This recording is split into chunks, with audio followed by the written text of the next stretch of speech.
Hello students, how are you? I'm Krishna Nayak, your chemistry teacher. In P block element, we are discussing about the group 17. Okay. Today in this lecture, we are going to discuss about oxo acids of halogens. Alright, oxo acids of halogen.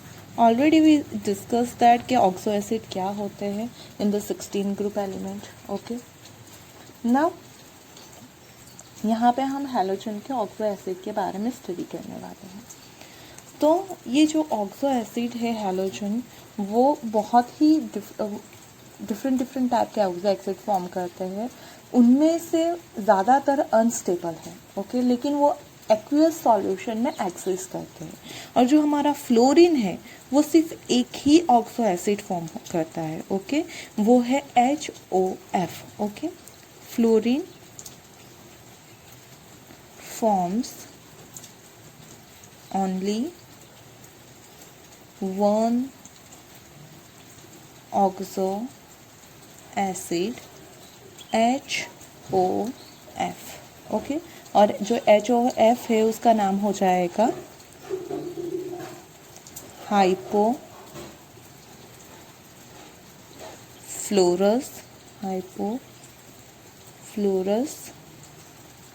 Acid.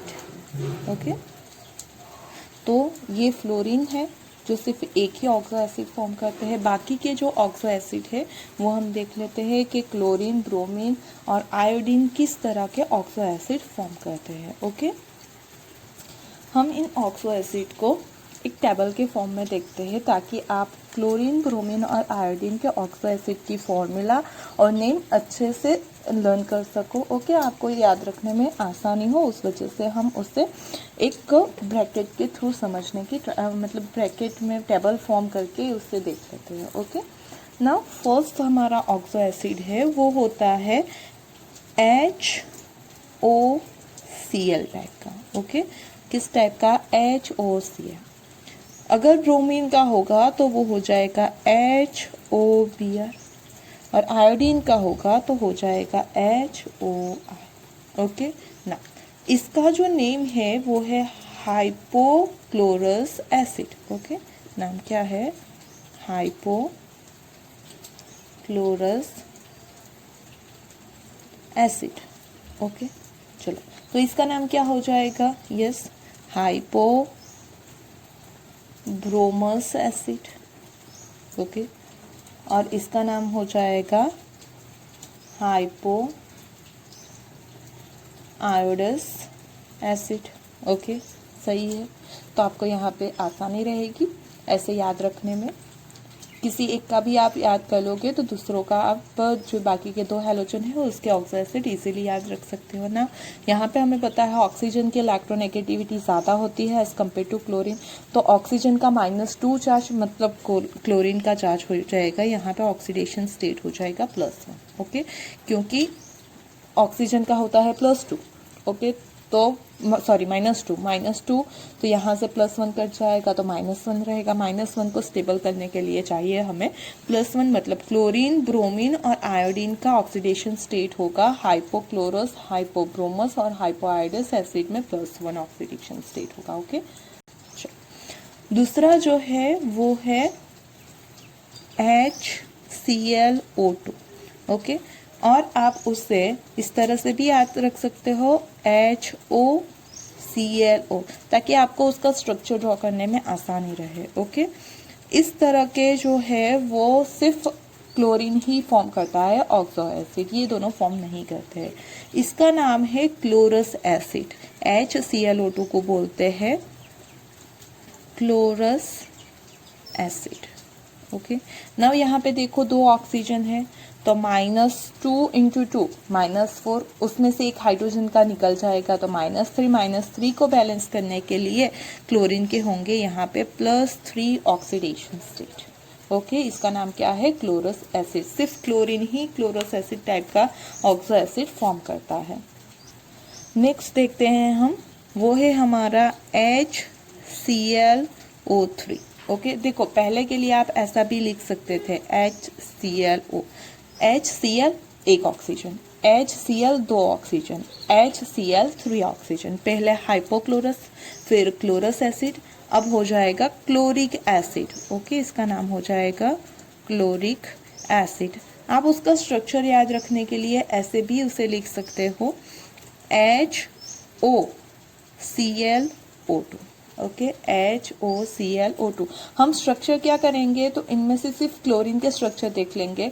तो आप जब भी आपको bromine और iodine के structure draw करने हो उसके ऑक्सो एसिड के, तो सिर्फ क्लोरीन को निकाल के आपको ब्रोमीन आयोडीन रिप्लेस करना है। ओके, मतलब सबके याद रखने की जरूरत नहीं है, सिर्फ क्लोरीन के याद रख लोगे तो बाकी के याद रह जाएंगे ना। इस तरह का जो है वो BR फॉर्म करता है, HBrO3, और you can write like this HOBrO2।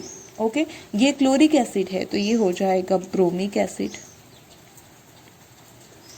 Okay, ये फॉर्म करेगा HiO3 और you can say that HOiO2। Okay, इसका नाम हो जाएगा आयोडिक एसिड। ओके, चलो यहाँ पे देखो तो 3 ऑक्सीजन है, 3 2 सा -6, -6 में एक हाइड्रोजन का निकाल दोगे तो 5, मतलब कि यहाँ पे क्लोरीन ब्रोमीन आयोडीन का ऑक्सीडेशन स्टेट हो जाएगा +5। Okay, now next oxo acid की बात करते हैं, तो वो है हमारा HClO4। ओके, उसे आप बोल सकते हो HOClO3। ओके, इस तरह से भी लिख सकते हो। नाउ HBrO4 और HOBrO3। ओके, और HiO4 और इसे लिख सकते हैं हम HOiO3। ओके, चलो अब जो ये है उसे बोलेंगे हम पर क्लोरिक एसिड, पर क्लोरिक एसिड। ओके, पर क्लोरिक एसिड है तो ये क्या हो जाएगा, पर ब्रोमिक एसिड। सही है, ये हो जाएगा पर आयोडिक एसिड। ओके, तो ऐसे आप इसके नाम इजीली याद रख सकते हो। पहला हाइपोक्लोरस, क्लोरस, क्लोरिक एंड पर क्लोरिक। ओके, पहले HClO, HClO2, HClO3, HClO4। Okay, ना यहाँ पे देखो तो 4 2 सा 8, 8 में से एक निकल जाएगा तो -7, -7 को बैलेंस करने के लिए क्लोरीन ब्रोमीन आयोडीन का चार्ज होना चाहिए +7। अब यहाँ पे देखो क्लोरीन आयोडीन ब्रोमीन के पास मैक्सिमम 7 इलेक्ट्रॉन होता है, मतलब +7 तक उसका ऑक्सीडेशन स्टेट पॉसिबल है। अब उससे आगे पॉसिबल नहीं है, मतलब सिर्फ ये 4 तरह के वो ऑक्सो एसिड फॉर्म करेगा जिसमें उसका +1, +3, +5 एंड +7 ऑक्सीडेशन स्टेट पॉसिबल है। ओके, चलो अब हम उसके स्ट्रक्चर देख लेते हैं कि वो स्ट्रक्चर कैसे होते हैं।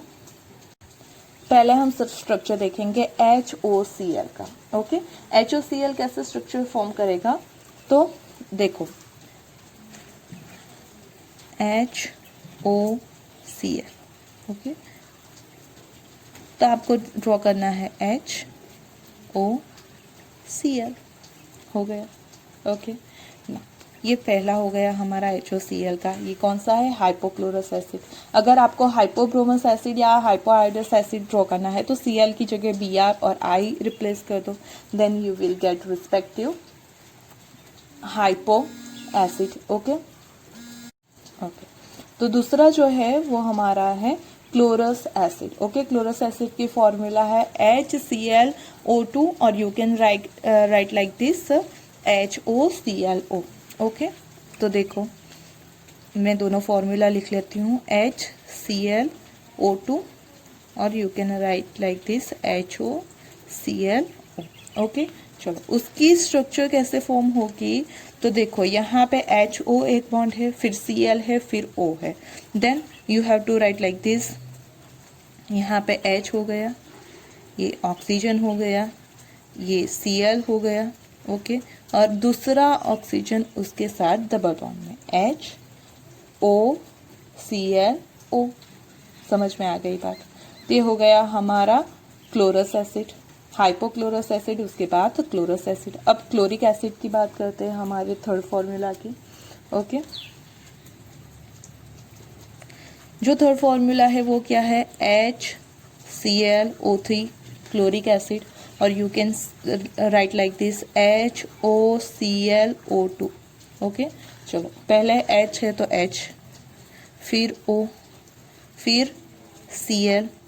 ओके, अब उसके साथ 2 ऑक्सीजन है तो यहाँ पे डबल बॉन्ड O और डबल बॉन्ड, तो इस तरह का स्ट्रक्चर हो जाएगा हमारा क्लोरिक एसिड का। Okay, HOClO2। Okay, the last one जो हमारा है वो पर क्लोरिक एसिड है। फोर्थ वन है HClO4 और you can write like HOClO3। Okay, बहुत इजी है, देखो पहले H, फिर O, फिर Cl, उसके साथ 3 you have to draw O bond, ये 1, 2 और ये 3। ओके, तो ये हो गया आपका पर क्लोरिक एसिड। और जब भी आपको ब्रोमो और आयोडो के जो आयोडीन और ब्रोमीन है उसके ऑक्सो एसिड ड्रॉ करने हैं तो जहाँ पे भी Cl है बस आपको Cl को रिप्लेस करके Br और I रख देना है। Okay, then you will get the oxo acid of bromine and iodine. Okay, do you get it? तो ये हो गया हमारा ऑक्सो एसिड ऑफ हैलोजन। अब इसकी हम थोड़ी सी बात कर लेते हैं उसकी प्रॉपर्टीज की। ओके, ये तो ऑक्सो एसिड है, 4 तरह के ऑक्सो एसिड होते हैं, hypochlorous, chlorous, chloric and perchloric acid. Okay, तो यहाँ पे एसिड।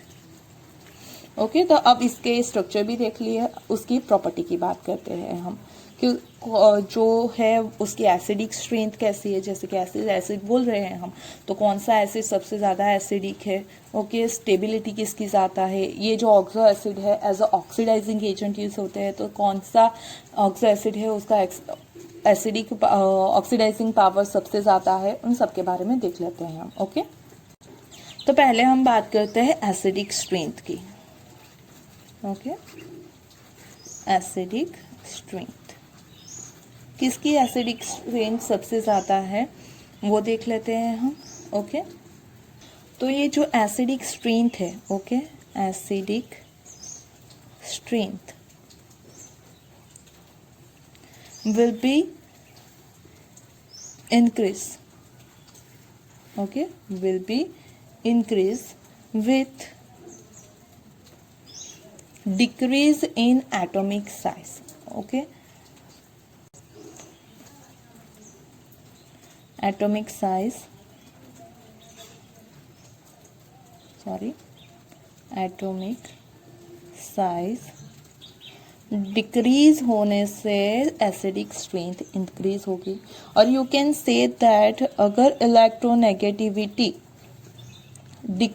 इंक्रीज होती है, ओके, इलेक्ट्रोनेगेटिविटी इंक्रीज होती है, देन हमारी एसिडिक स्ट्रेंथ इंक्रीज होगी। ओके, एटॉमिक साइज घटने से एसिडिक स्ट्रेंथ बढ़ती है। ओके, मतलब ये दोनों इनवर्सली प्रोपोर्शन में है और ये दोनों डायरेक्टली प्रोपोर्शन में है। ओके, चलो, तो सबसे ज़्यादा इसके अकॉर्डिंग किसकी एसिडिक स्ट्रेंथ होगी तो उसका ऑर्डर देख लेते हैं। तो अगर ऑक्सीडेशन स्टेट सेम है तो HClO, HBrO and HIO। Okay, ये हमारे 3 ऑक्सो एसिड है जिसमें क्लोरीन, ब्रोमीन, आयोडीन का ऑक्सीडेशन स्टेट सेम है। ओके, यहाँ पे ये भी लिख लेती हूँ, oxidation state same. Okay, in that condition देखो तो सबसे ज्यादा इलेक्ट्रोनेगेटिविटी जिसकी होगी उसकी एसिडिक स्ट्रेंथ ज्यादा होगी, या फिर जिसकी एटॉमिक साइज कम होगी उसकी एसिडिक स्ट्रेंथ कम होगी। हमें पता है आयोडीन की सबसे ज्यादा एटॉमिक साइज है और क्लोरीन की सबसे ज्यादा इलेक्ट्रोनेगेटिविटी है, मतलब कि इसके लिए ऑर्डर हो जाएगा हमारा HClO सबसे एसिडिक होगा, then HBrO, then HIO। Okay, ये किसके लिए हो गया तो ऑक्सीडेशन स्टेट सेम होते हैं तब। अगर ऑक्सीडेशन स्टेट डिफरेंट होते हैं, oxidation state different, okay, in that condition में क्या होगा तो डिफरेंट ऑक्सीडेशन स्टेट वाला एक ऑर्डर लिख लेते हैं। ओके, हमारे पास है HClO, HClO2, HClO3 and HClO4। Okay, तो जैसे जैसे ऑक्सीडेशन स्टेट इंक्रीज होगा, ओके, वैसे वैसे acidic strength increases with increase in oxidation state, oxidation state increase होगा, देन क्या होगा, तो आपकी एसिडिक स्ट्रेंथ भी इंक्रीज होगी। यहाँ पे सबसे ज्यादा ऑक्सीडेशन स्टेट किस में है, यहाँ पे है +7, तो इसकी सबसे ज्यादा, फिर इसकी। ओके, क्यों? क्योंकि यहाँ पे क्लोरीन का ऑक्सीडेशन स्टेट है +7, यहाँ है +5, यहाँ है +3 और यहाँ पे है +1, मतलब इसकी सबसे ज्यादा एसिडिक स्ट्रेंथ होगी, देन इसकी, फिर इसकी और फिर इसकी। ओके, और क्लोरीन वाले जो कंपाउंड होंगे उसकी एसिडिक स्ट्रेंथ ज्यादा होती है as compare to bromine containing oxo acid, और उससे भी कम होगी आयोडीन कंटेनिंग ऑक्सो एसिड की एसिडिक स्ट्रेंथ। ओके, नाउ अब उसकी स्टेबिलिटी की बात करते हैं हम। Okay, thermal stability. ओके, किसकी स्टेबिलिटी सबसे ज्यादा है और किसकी सबसे कम है वो देख लेते हैं। तो thermal stability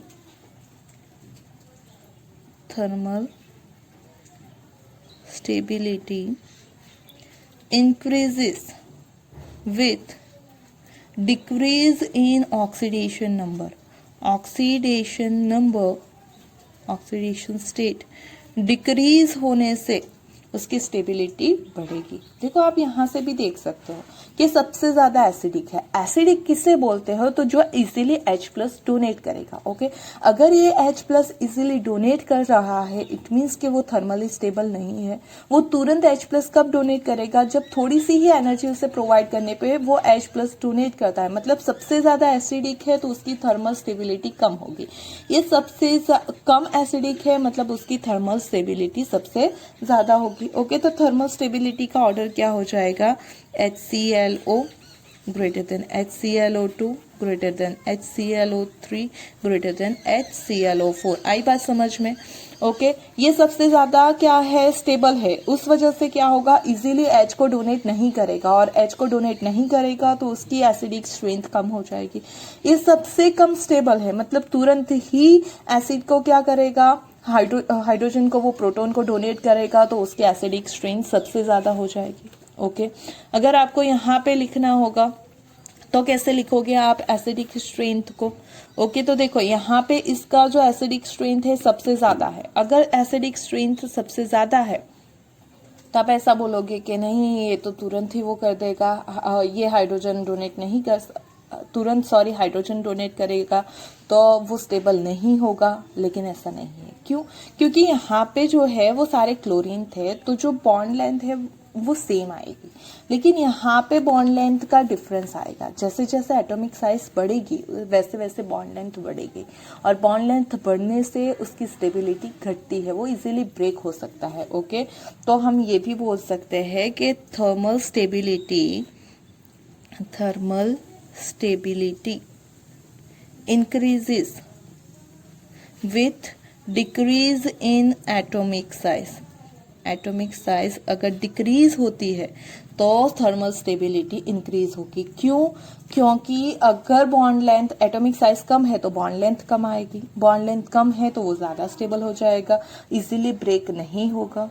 okay, so we can write like this कि सबसे ज्यादा स्टेबल होगा HClO, उससे कम स्टेबल होगा HBRO और उससे कम स्टेबल होगा HIO। मतलब स्टेबिलिटी और एसिडिक कैरेक्टर दोनों में ये ऑर्डर सेम फॉलो करता है। HClO सबसे ज्यादा स्टेबल भी है और एसिडिक भी है। ओके, ये जो HBRO है वो सबसे ज्यादा स्टेबल भी है और एसिडिक भी है। ओके, तो ये ऑर्डर सेम आएगा और यहाँ पे दोनों अल्टरनेट हो जाएंगे। अब दूसरी लास्ट हम कैरेक्टरिस्टिक्स देख लेते हैं, उसका ऑक्सीडाइजिंग पावर। जैसे कि हमने बात की कि oxo acid are very good oxidizing agent. Okay, तो ऑक्सीडाइजिंग एजेंट पावर जो है वो कैसे डिक्रीज और इंक्रीज होगा वो देख लेते हैं। तो oxidizing power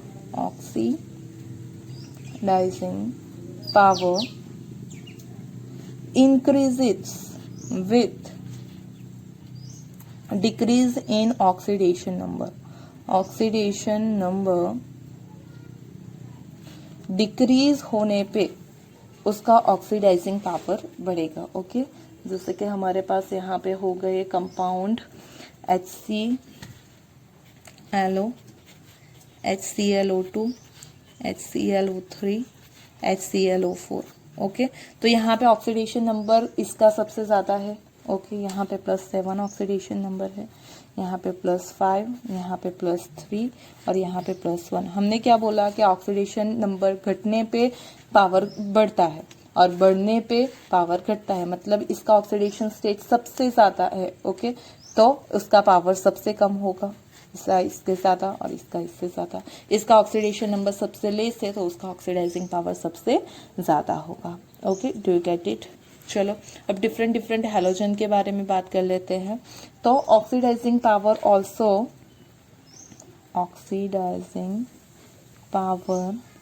also increases with increase in electronegativity. Okay, electronegativity increase होने पे ऑक्सीडाइजिंग पावर इंक्रीज होगा। चलो इसके लिए ऑर्डर क्या आएगा, तो हमारे पास है suppose HClO3, HBrO3 and HiO3। यहाँ पे सबसे ज़्यादा इलेक्ट्रोनेगेटिविटी किसकी है? क्लोरीन की, तो उसका ऑक्सीडाइजिंग पावर सबसे ज़्यादा होगा, फिर ब्रोमीन वाले कंपाउंड का, फिर आयोडीन वाले कंपाउंड का। ओके, तो यहाँ पे हमने ऑक्सो एसिड देख लिए हैलोजेंस के साथ में, उसके स्ट्रक्चर भी देख लिए और उसकी 3 प्रॉपर्टी भी देख लिए, oxidising power, thermal stability and acidic strength के number of oxidation state change होने से कैसे इन तीनों प्रॉपर्टी में चेंज आता है, और आपका जो हेलोजन एटम है वो चेंज होने से इन तीनों प्रॉपर्टी में कैसे चेंज आता है, वो हमने यहाँ पे देख लिया। Hope you understand about all 3 properties and oxo acid of halogen. If you like the video, don't forget to press the like button and subscribe my channel. Thank you, and wait for my next video in which we are going to discuss about the interhalogen compound.